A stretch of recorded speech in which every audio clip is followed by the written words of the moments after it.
Queridos filhos e filhas, o texto de hoje é um bálsamo para todos nós. Principalmente, repitam comigo o final, que nunca devemos nós esquecer. Disse Jesus: pedi e recebereis, pedi e recebereis, procurai e encontrareis, procurai e encontrareis, batei e vos será aberto, batei e vos será aberto. Pois quem pede recebe, Pois quem pede recebe, quem procura encontra, quem procura encontra, e para quem bate se abrirá. e para quem bate se abrirá.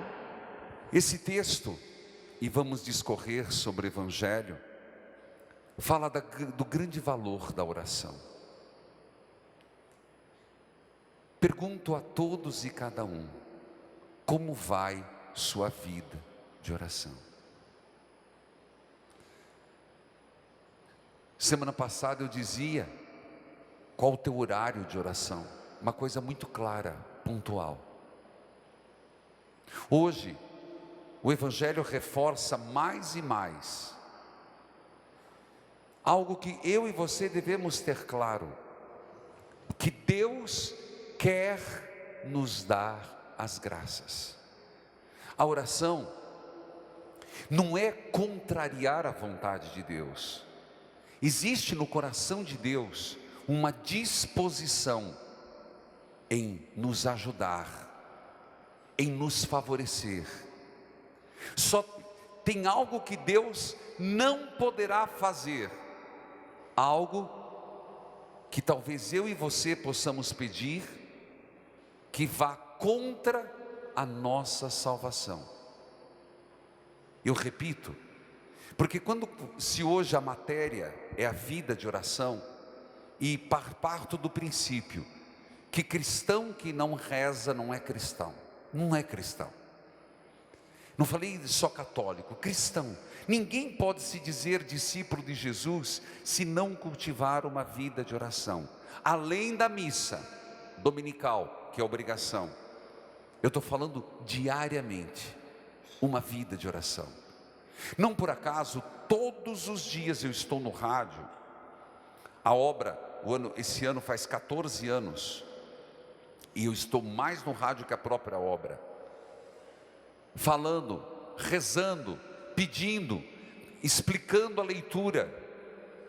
Não é porque só eu goste, claro que eu gosto do programa de rádio, mas você sabe, é um peso tremendo, e não estou reclamando, mas entra dia, sai dia, chuva, sol, feriado, é ali, todo dia, mas faço com muito amor, mas faço com gosto e por missão, porque pelo menos, talvez, se não às 10 da manhã, no reprise 10 da noite, ou pelo YouTube às 5 da tarde, a pessoa vai ter um momento para entrar em contato com Deus, porque eu insisto, meus irmãos, ninguém pode ser discípulo de oração, de Jesus, sem oração. Então, se eu perguntava qual o teu horário de oração, agora quero dizer: você é uma pessoa de oração? Você faz tempo, eu já rezei mais, padre. Comece de novo. Então, para aqueles que estão com dificuldade na oração, o que eu faço, padre, se eu estou com dificuldade? Uso o exemplo de Santa Teresa d'Ávila: comece de novo, comece do zero. Mas eu rezava melhor, rezava um terço. Então hoje reze uma Ave Maria, amanhã 2 Ave Maria, depois 3 Ave Marias, e volte a rezar o terço.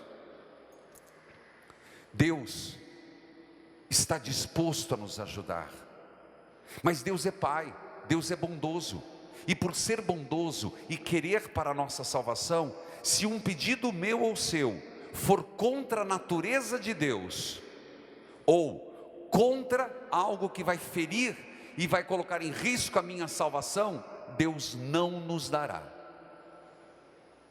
Então é motivo de eu e você nos perguntarmos: será que aquilo que eu tanto pedi, Deus não me deu, por quê? Uma das razões é porque o que eu pedi não era para mim. Outra é porque eu não me abri à graça de Deus. Também tem isso. Jesus era um homem de oração. Então foi vendo Jesus orar, rezar, que eles pediram: ensina-nos. Por isso que eu disse, ninguém é cristão sem rezar. Jesus era um homem de oração, e certamente ele usou essa oração, foi o que nutriu em Jesus a sua fidelidade ao Pai. Uma oração que ele aprendeu com Nossa Senhora, aprendeu com São José, aprendeu indo ao templo, aprendeu a rezar dentro de casa, com José, com Maria, em torno da mesa, como um bom judeu, agradecendo o almoço, agradecendo a janta. Então, meus irmãos, nós temos essa obrigação de ensinarmos os outros a rezar e aprender a rezar. Jesus ensina o Pai Nosso. O Pai Nosso que é assim chamado, a oração dominical, que não é só se reza no domingo, mas tem a ver com Dominus, oração do Senhor. O Pai Nosso que em Mateus tem 7 petições, mas hoje no Evangelho, que é de Lucas, ele apresenta em linhas gerais o Pai Nosso, com menos petições, mas o fundamento é o mesmo. Eu não vou discorrer petição por petição, porque o tempo não me permite, mas de modo geral, ele começa dizendo: Pai Nosso, Pai Nosso. Jesus nos autoriza a chamar Deus de Pai, pois somente Ele, e antes dele não outro. Abba, Paizinho. Não esqueça disso. A experiência que Jesus tinha com o Pai era de Paizinho, e esse Abba, Jesus soltou no Getsemane, no momento cruel, onde ele disse: Abba, Paizinho, se for possível, afasta de mim este cálice, mas não foi por isso que eu vim. Como posso não querer beber? Você compreende que no momento mais angustiante do Senhor, ele rezou, e ele, nosso Senhor, meu Deus e teu Deus, submeteu a vontade dele à vontade de Deus. Ele teve medo da cruz. Então, quando você fala Pai Nosso, junto com esse Pai, com toda a dimensão comunitária, com toda a dimensão forte desse termo, lembre, nunca esqueça, onde Jesus gritou Pai? Abba, no Getsemane. É verdade, em outros momentos ele também fala do Pai, mas com esse termo, com essa força, nas nossas angústias, as nossas orações, claro, você pode pedir o que quer para Deus, mas nunca esqueça: santificado seja o teu nome, santificado na medida em que eu o santifico, santificado seja o teu nome na medida em que eu testemunho o teu nome. Venha o teu reino, Pai. Rezar o Pai Nosso é comprometedor. Eu tenho medo de fazermos aquela oração no piloto automático, quando chega no Pai Nosso: Pai Nosso que estás no céu, santificado seja o vosso nome, venha o vosso reino, seja... Vai afogar. Pausa, serenidade. Venha o teu reino, dá-nos o pão. Eu sempre falo, nós somos muito ávidos em pedir as coisas para Deus, é verdade. Deus às vezes me dá a impressão de um supermercado onde a gente vai pedir as coisas, ou sei lá, alguma repartição pública onde você vai lá pedir as coisas. Não, eu sempre digo, se é uma coisa temporal, reze o Pai Nosso, já está incluso lá. E não adianta ser guloso, não adianta querer acumular. O Pai vai te dar o pão de hoje. Se você pedir o pão de amanhã, é uma ofensa para o Pai, porque o Pai está disposto todo dia a lhe dar o pão nosso. Mas fulano tem demais, é porque roubou de alguém. Porque o pão não pode faltar para ninguém. Pai não deixa faltar. Pai tira da boca. Pai é capaz de comer o pescoço do frango, se eu tiver errado, uma mãe, para dar a coxa para o filho. Estou mentindo? Imagina Deus.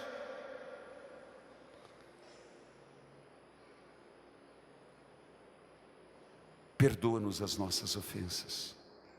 E aqui começa um problema. Pai, perdoa-nos. E Deus vai dizer: eu te perdoo. O Senhor vai dizer, isso é oração. Você entende que a oração compromete? Perdoai-nos, Senhor, como eu perdoo. Deus vai falar: é melhor não escutar isso. Com tanta mágoa no teu coração, meu filho, com tanta raiva, com tanta palavra suja, com tanto desejo de vingança, como é que você me pede perdão? Se você não está disposto a perdoar o outro.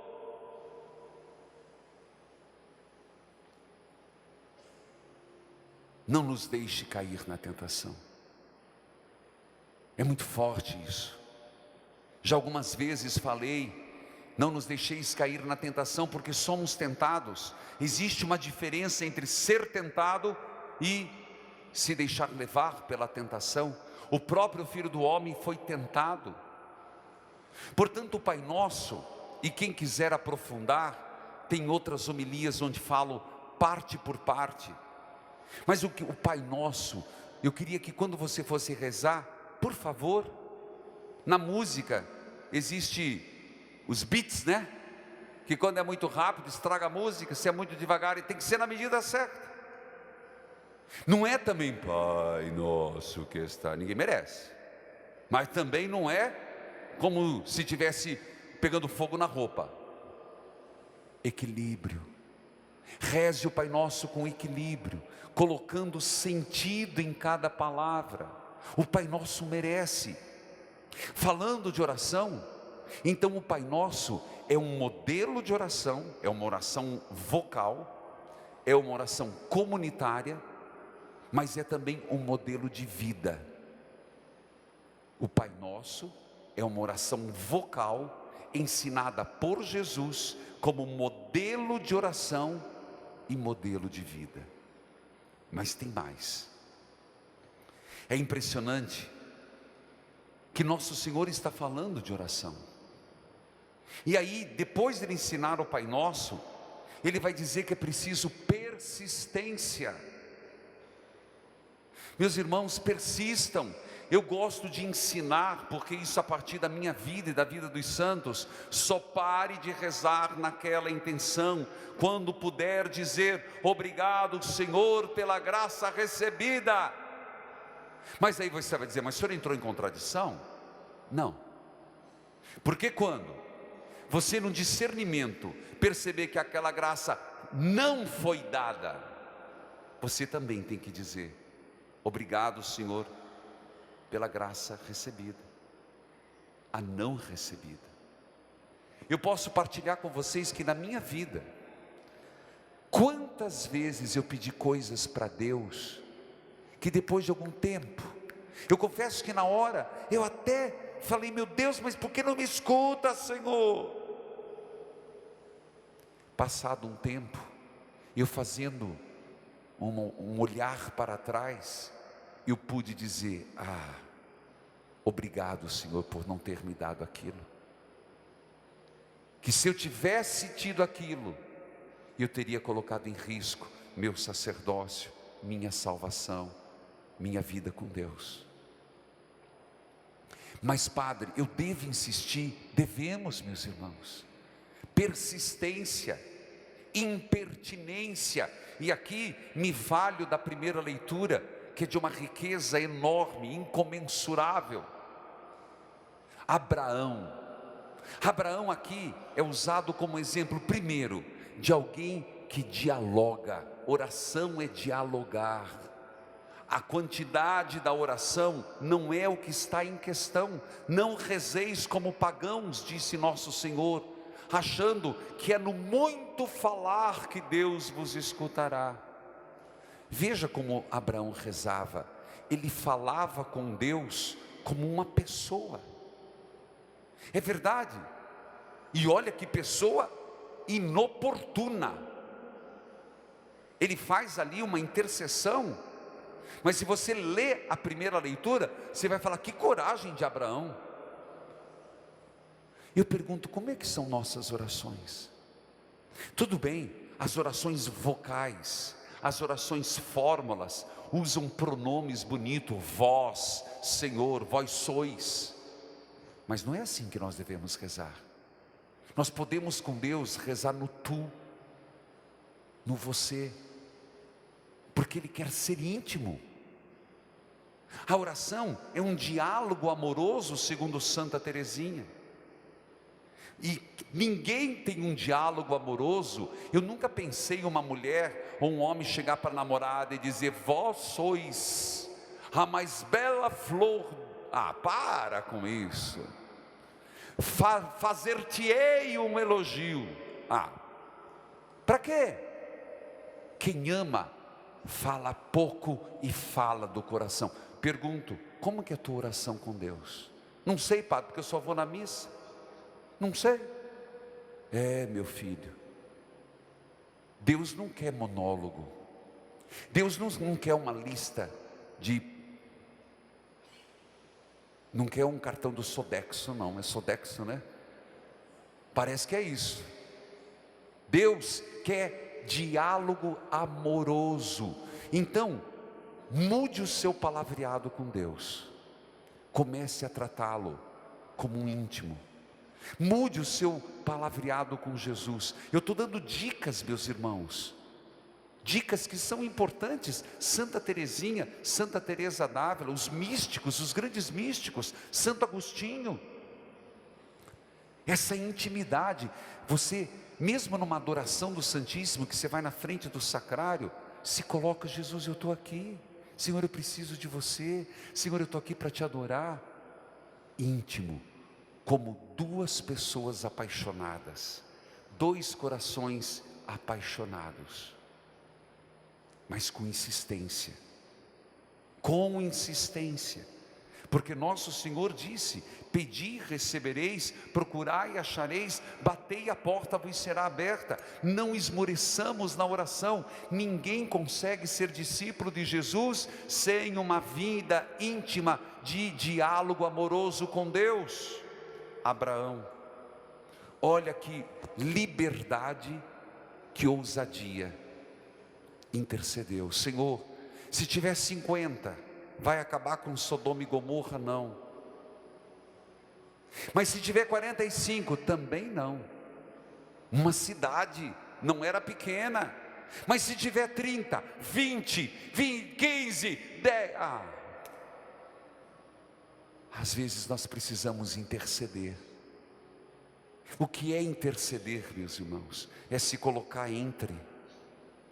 É você se colocar entre Deus e a pessoa e interceder. Não é por acaso que eu falo que a obra evangelizar é preciso, dentre os 5 carismas, um dele é a intercessão. Ainda tem mais. Filho, a última parábola, Jesus nos exorta a pedir o Espírito Santo. Às vezes nós pensamos que é pedir coisas. Se falta intimidade com Deus, é falta do Espírito Santo. Se falta persistência, é ausência do Espírito Santo. Se falta fervor, ausência do Espírito Santo. Se falta o sentimento de filiação, ausência do Espírito Santo. Então, essa intimidade, Jesus diz, olha que interessante, ensina-nos a rezar. E como ele termina o texto, a perícope: quanto mais o Pai do céu lhes dará o Espírito Santo aos que o pedirem. Será que nós não entendemos que o fechamento do ensina-nos a rezar é uma afirmação? Peçam o Espírito Santo, porque com o Espírito Santo vocês vão rezar bem. Ensinai-nos, Senhor, a rezar. Amém.